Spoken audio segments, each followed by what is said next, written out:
Welcome to FHIR Shorthand. I'm your host, Melinda Stewart from HL7. Our speakers today are Mark Kramer and Chris Moesel from MITRE. Our moderator on Whova is Brian Caney, and I'll now turn it over to Mark. Hi, everybody. So Chris and I are going to talk about FHIR Shorthand. For those of you who don't know us, we're both from MITRE. We've been involved with HL7 for quite a long time, and we've been working on a variety of different projects. You'll see some of them over on the right. You may have heard of some of those. Inferno and Cynthia and CQL. We've participated with others on those, of course, but they're also MITRE products. And lately, we've been working on a COVID-19 with a large healthcare coalition of 500 companies. One of the products that's come out of that is Sarah Alert. We're a nonprofit company that works for the federal government for the most part. And when I say product, I'm usually referring to a free open source product like FHIR Shorthand. So what is FHIR Shorthand? It's a language that's been designed for profiling and for creating implementation guides. And there's a new project. We only started in October of 2019 putting pen to paper. We got out an early version in January. Now we've been on the ballot, May. We're currently used by approximately 40 projects that we know about worldwide. Shorthand is the specification, and I'll also talk about Sushi, which is a reference implementation of a language compiler. It's likely that the ballot, which we just had, will result in a couple of changes. I'll make an allusion to those as we go forward. So, next slide. So, what are the, sorry about that. So, what is FHIR and why should you be interested in using it? So, as I mentioned, it's a method of creating FHIR artifacts that you need for profiling. And what makes it different is that it has a declarative grammar. You specify what you want to do rather than how to do it. And that makes it quite readable and understandable. I won't say you stay completely out of the weeds, but you are specifying not the FHIR implementation as much as what you'd like to do. It also supports distributed development, and that's very useful for large IG projects where you have more than one person. And it supports source code control, giving you a detailed change history and version-to-version differentials. So if more than one person is working on it, you make multiple commits, you can always see what's happened historically. It's also very agile. FHIR Shorthand, which I should have mentioned, is FHSH or fish. That's why we have all these fish graphics and jokes. For jokes, fish is text. You can search, cut, copy, and paste the text, which makes it very easy to make changes, rapid changes to your IG. Why is it important to be agile? For those of you that have worked on IG projects, you can sometimes feel like that bloke in the middle there, being ganged up upon by a variety of different people and forces, you know, ranging from feedback that you get from your stakeholders, different design options, changes in FHIR that are happening simultaneously, getting feedback from connectathons and from the ballot, from other HL7 work groups that have interconnected projects. You are going to have to make a lot of changes as time goes by. And so it really pays off to have a methodology that allows you to make those changes rapidly. So how does FHIR as a method of creating FHIR profiles, extensions, and other artifacts like that compare to other profiling methods? Well, I know of 5 different methods of profiling, including FHIR Shorthand. And I classified them as point and click methods, declarative methods, and just plain ugly. The point and click methods, a lot of people use Forge or Trifolia. These are UIs that kind of guide you through the process of creating an IG, implementation guide. They're quite manageable. They help you along the pathway, so they keep you sort of between guardrails. The only disadvantage is that they are a little bit less agile. And if you have large scale changes to make, you're going to end up clicking a lot. So it's not quite as fast for large scale projects as FHIR Shorthand, which, as I mentioned, is a declarative way of specifying your IG. However, shorthand is not guided, so you need to know something about or what you're trying to achieve when you use FHIR Shorthand. It's extremely manageable and agile. And on the far right, just plain ugly. Some of you may be familiar with some of these techniques. The spreadsheet method is what we were using, 4 or 5 years ago. And some people still prefer to hand edit structure definitions, and there's nothing wrong with that. You just have to know what you're doing, since that can get very complex. Is fish right for you, or is your project right for fish? As I mentioned, it's self-guided. It's not a point and click interface. You should be familiar with FHIR profiling in order to use it. It doesn't hide all the complexities of FHIR, but neither does a point and click interface. The learning curve for FHIR Shorthand, I think you can learn a lot in 1 day, and you can master it in a week. That doesn't mean there won't be some questions that come up after that 1 week period. But there's ample support on the FHIR chat, the Zulip chat for you, and now a growing community of users. The other thing I'd say is that you need to have some sort of a programming mindset. That is, you're dealing with a formal language. It's like a computer language. You deal with compiling and debugging. You operate from the command window. You're also dealing with files and probably putting those files under source code control. So that means, you're not a complete neophyte when it comes to operating the computer in a mode that is like other kinds of programming. FHIR Shorthand is suitable for almost any IG or profiling project, big or small. It's very quick to get going on a new IG, and Chris will show you that later. Our Let's Build session will have you build a complete IG. So what does FISH look like? Well, first thing I want to do is point you to the documentation. This is really essential, and you can find the FHIR Shorthand documentation on build.phir.org. If you're not going to copy down that URL, you can Google it and search it. Our current version that we're using for the Let's Build session is one version beyond the ballot version. It's 13.2. The other thing I would point to is that the documentation includes several different pieces. There's a very useful overview that I'll be quoting from during this session, and also the language reference is more or less something to look at when you have specific questions. There's Sushi, the implementation reference, which explains how to use the compiler. And then in the download sections, you'll find some very useful quick reference guides to print out or have in another window.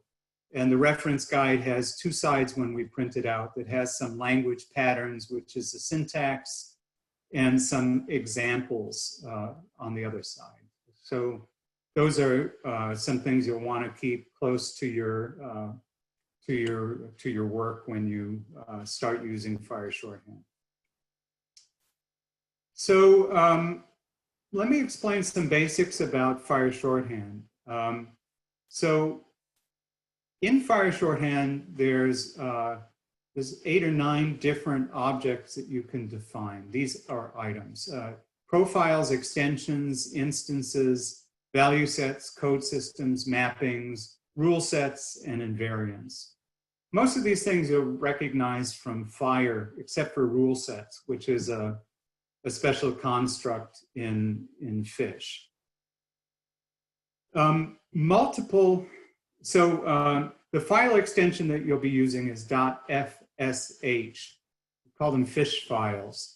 And you can have multiple FISH files per project. And just in keeping with this theme of aquatic theme, we call that a fish tank. A fish tank is nothing more than a set of files in a directory that are associated with one project. And the items, the profiles, extensions, and so forth, these can appear in any fish file within that fish tank without affecting the interpretation. So you can divide up your items any way you'd like, any way that makes sense for your project within that fish tank.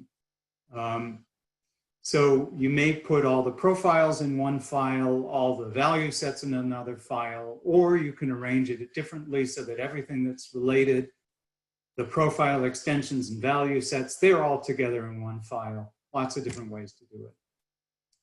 The primitive types and the values in FISH are identical to FHIR. You can have comments in FISH. We use the Java style. The double slash for a single line comment, or the slash star for multiple line comments. FISH is not white space sensitive. We use the asterisk to denote rules. We also have a special way for denoting codings, which is the code system followed by a hash sign, and then the code, followed by the display text in quotes. And something that's very useful, alias statements. You can alias any URL or URI actually, and OID can be an alias as well, and I'll show you how to use that. So I'm gonna go over some of this stuff quite quickly because of time limitations, but you'll have a chance in the Let's Build to try them all out. So I'll jump right into how to define a profile. Basically, there's 3 different parts. There's a one-line declaration of the item type and the item name, followed by a short set of keywords, and then a set of rules. So I'm going to take these one at a time, starting with the item type and keywords. I guess I'm taking them 2 at a time. So in the keywords and items, so the item type is either, and I'll point over here to this table, it's either going to be profile, extension, instance, value set, code system, rule set, or invariant. In this example, it's a profile, and you follow it with a colon and then the name of the item. So we're defining a profile called cancer disease status, followed by a set of keywords. Parent is the resource or other profile that we're deriving this profile from. The ID is an identifier, unique identifier within the scope of this fish tank. The title is the way it's going to appear in the IG, and the description is a definition. It can be longer or shorter than what's shown here. And this table is just for your reference. It shows for each item that you can define which of these keywords are legal and which ones are required and which ones are optional. So next, and then the main part of FISH, are the rules. And the rules, as I mentioned quickly, start off with asterisk, and then they have certain syntax, the declarative syntax that allows you to say what you want rather than how you want it to be implemented. And we take care of the rest. So I'm going to walk you through some of the rules here. I won't have time to go through all the different types of rules, but I'm going to hit the core of what makes, let's say, the 80% of fish. Flags and cardinality rules. So flag rules are things like must support. So you'll label a few of your elements as must support. Often you'll label them with include in summary, or this is a normative, intended to be a normative element, or a trial use element, or draft element. And all you do there is you make a list of the names of the elements followed by the symbol. We use MS rather than S for must support, just to distinguish it from summary. We're doing plain text, and sigmas don't work very well if you're familiar with the way that those are depicted in a IG. Also, you can declare a extension as a modifier, but that's kind of advanced. Then cardinality rules uses the FHIR syntax for, or the IG syntax for upper and lower bounds, which is this 0 dot, or the lower bound dot dot upper bound. So what we're saying here in this example is that body site, specimen, device, reference, range, has member, and component cannot appear in a profile because they're zeroed out. Interpretation will have a lower bound of 0, upper bound of 1, and subject will be required and appear only once. And of course, the Sushi compiler will enforce the rules that cardinalities must be equal or narrower than the cardinality of the parent. So all those rules, a lot of syntactic rules, will be enforced when you run the compiler. Then a very powerful type of rule is the choice restriction rule, which uses the only keyword. And here what you're doing is you're restricting down the data type of a element. So sometimes you'll see the X syntax, and for example, value X gives you a set of choices for that value. You can say value X only codable concept, which may cut out things like quantity and string or date time. And you can also make choices. So you can say effective X, which comes from a condition, only date, time, or period. So now you're restricting a choice of 10 things down to a choice of 2 things. And you can also do this for references. You can say based on is only a reference to a service request or a medication request. And we've used this vertical bar up to now. In the ballot, we got some comments to make that consistent with the or. So just be forewarned that this vertical bar may in the future change to the word or. Another really neat thing that you can do is you can restrict things to a profile. So for example, subject, it could be a patient, often is a patient. You can restrict it to a cancer patient, which might be a profile on patients. So that's a legal restriction because cancer patient is narrower than patient. Assignment rules are very common. The equal signs are used to set values of strings and quantities and dates and times. You'll see that all over. For example, you can set a code to a loink. Don't forget the hash sign is the way that we represent a code. So this is loink code 88040-1. You can say active is true, that's a Boolean, or onset date time, that's a date. And here's a quantity.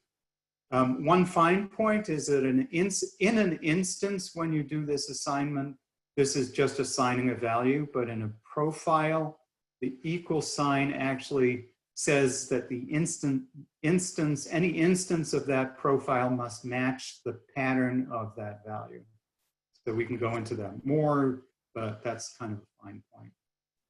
The other frequently used rule is the value set binding rule, which is saying that the value has to come from a value set. So we use the word from. So here's an example where the value codable concept has to be from this condition status trend value set. And we use the strengths of required, extensible, preferred, and example, just like FHIR. Here we're making it required. The last one I'll introduce is the extension rule, which uses contains. Just as a little backup, every resource has an extension array, and every element in every resource has an extension array. And the contains grammar populates those arrays with extensions. So what we'll say is something like extension contains evidence type with a local name of little e evidence type. And this this capitalized evidence type refers to a standalone extension which is defined elsewhere. So this is a little bit advanced, but then we can take that evidence type by its local name and let's say bind it to a value set. That's just about it for rules. I want to quickly mention that there's also rules that you can use for defining value sets. So as I mentioned, there's 8 or 9 different types of things you can do. A very common thing is to define a value set. Here we're defining a value set based on SCT codes. Well, what's SCT? That's something we define in an alias for SNOMED. So this value set, the condition status trend value set, has these 5 values that come from SNOMED. A very, very useful thing is to define instances. Instances are very, very useful. You'll need to define them associated with a implementation guide. In fact, the IG publisher will complain if you don't have example instances of every profile and extension in your IG. So to define an instance, we use a keyword instance of. This is kind of like parents for a profile, but this says which profile you're making an instance of. And then the kinds of rules that you define will usually be fixed value rules, because those are, in an instance, you're fixing values. So fish in practice. So the first thing that so now we've seen that you can write a profile in FHIR using some very simple statements. They're declarative statements which just say what you want to have happen. So how do you make that actually happen? Well, the first thing you want to do is actually create an environment for editing FHIR files. So then you can, create your own FHIR. Really, any text editor can be used. We suggest using Visual Studio Code because that's we've got a neat plugin for that, which gives you colorization of code. So that's part of installing and running. I won't go further in the interest of time. But if you load up Visual Studio Code, click in the left, you'll see this odd looking icon. And if you save out your file with a .fsh extension, it'll actually suggest this. And then you'll get colorization with the keywords in blue and strings in amber colored and that sort of thing. So that's real fun. And then what happens to your FHIR files when you process them with Sushi? Well, you start off, let me talk you through from the beginning to the end in the next 2 minutes, and then I'll hand it over to Chris.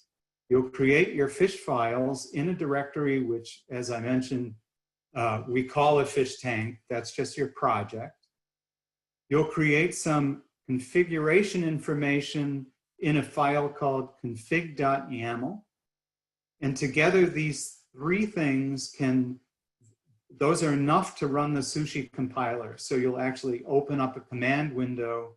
After you install Sushi, you'll run the compiler, which slices and dices your fish into a set of profiles, value sets, extensions, examples, all the things that we've talked about thus far. Then you will create other accoutrements that you need to create an IG.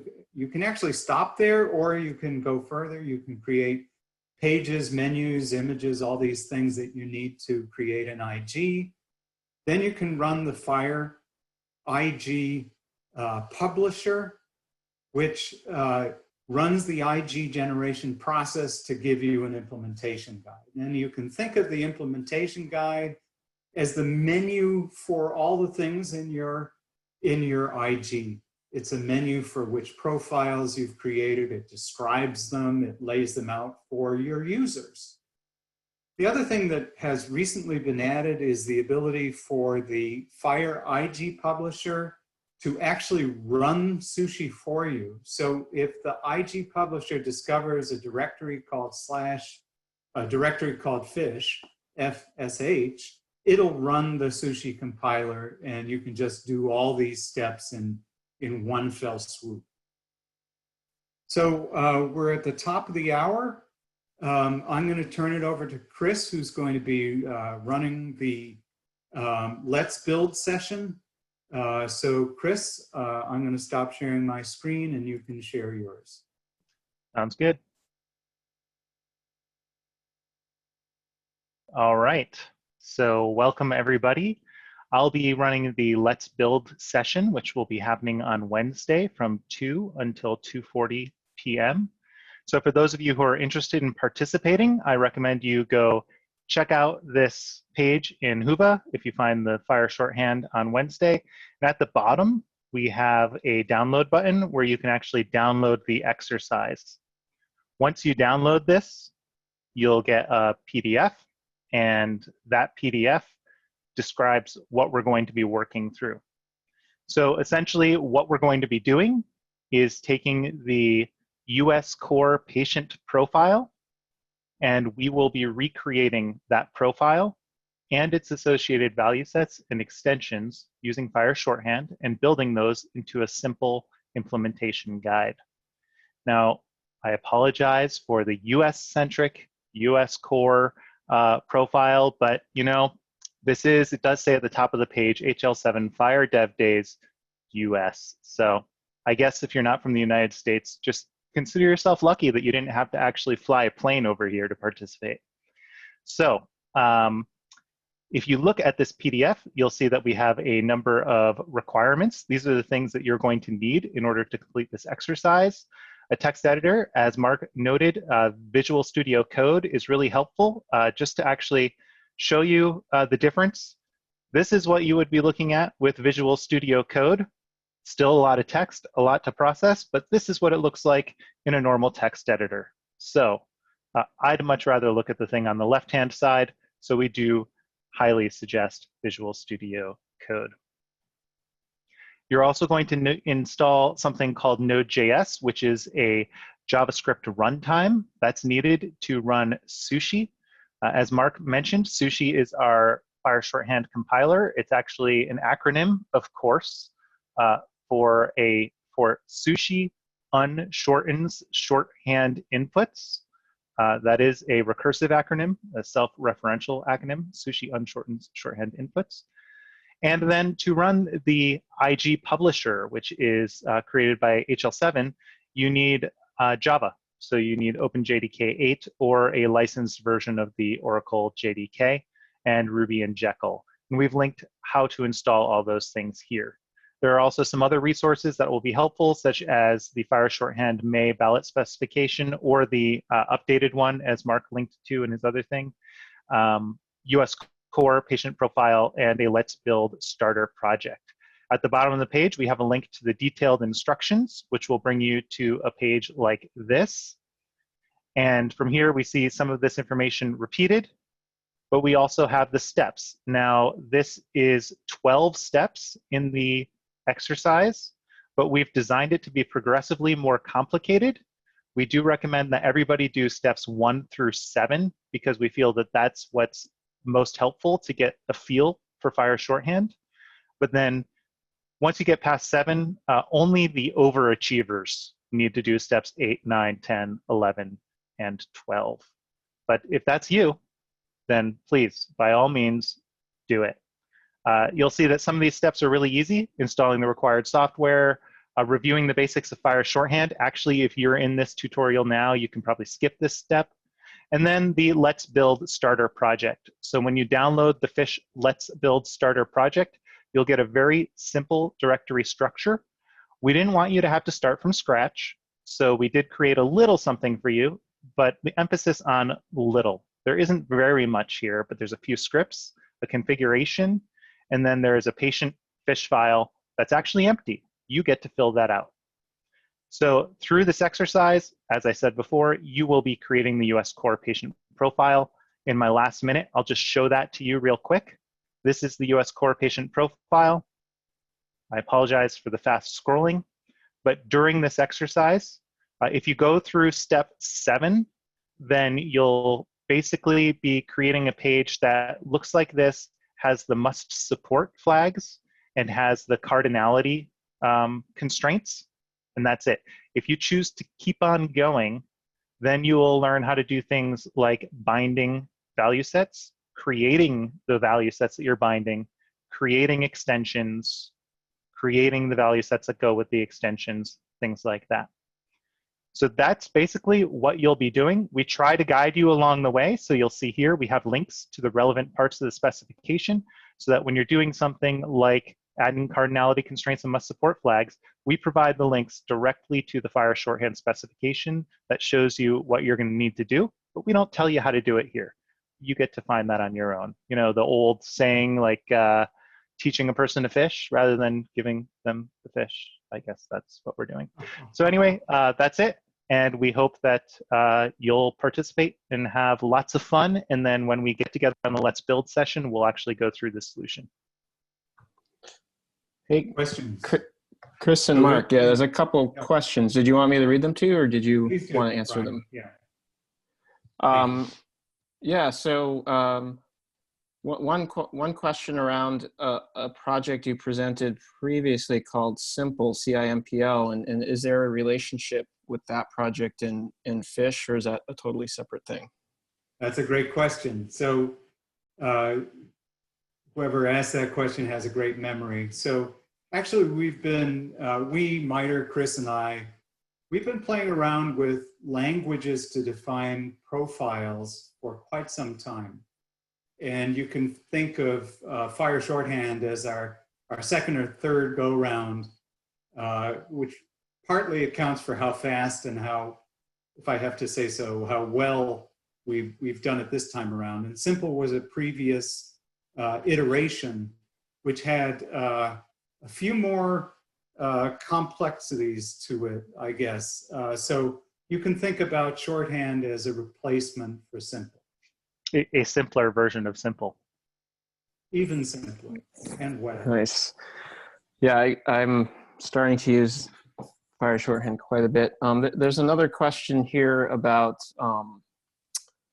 kind of, I guess, an init script or some way to kind of get started. We saw your link to the kind of setup for the Let's Build It, but maybe just generally, what if people have ideas for features, what would be the best way to kind of get those in front of you all?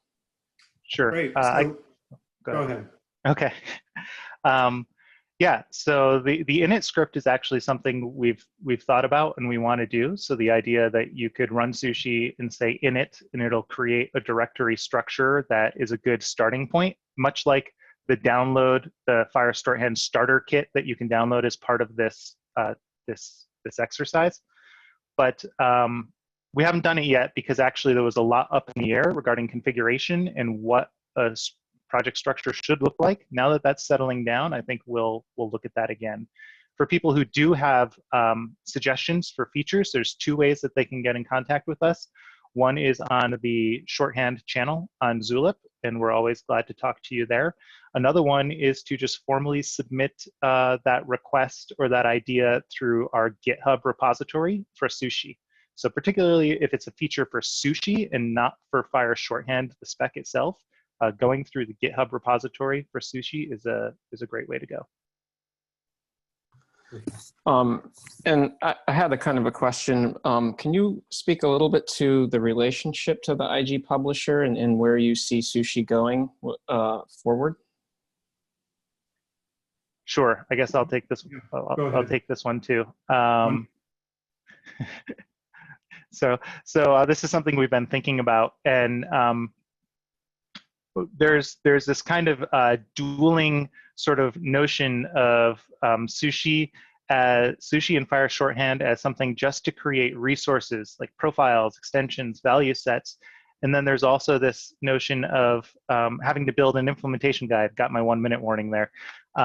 And there's lots of complexities in building an implementation guide that are beyond just creating the resources themselves. And so what Sushi does is we do try to make a lot of those easier. Some people really like that. They think it's great that we're trying to create some more user-friendly approaches towards that. Other people want Sushi to focus on the FHIR stuff. And so we're trying to navigate that and figure out how can we do this, and how can maybe we can take some of those things that we've learned through Sushi that are really helpful and actually make them a part of the IG publisher, so that more and more we're seeing those features land in the publisher proper so everybody can benefit, and then Sushi focusing more on just the definition. But it's a journey to get there. I think one last quick question. Mark, I like your t-shirt. Where can that be purchased? Well, only the founders and the people at the very first Connectathon have these t-shirts, but hopefully at future events, when we can actually attend together, we'll bring some more. Okay, I think we're out of time. Hosts? Thank you so much, Mark and Chris, for that excellent presentation. And thanks, Brian, for moderating. And thanks, everyone, for joining this session.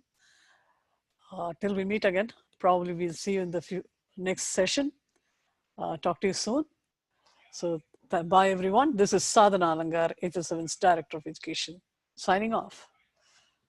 Thank you. Bye. Bye. Bye, Mark and Chris. Bye, Brian.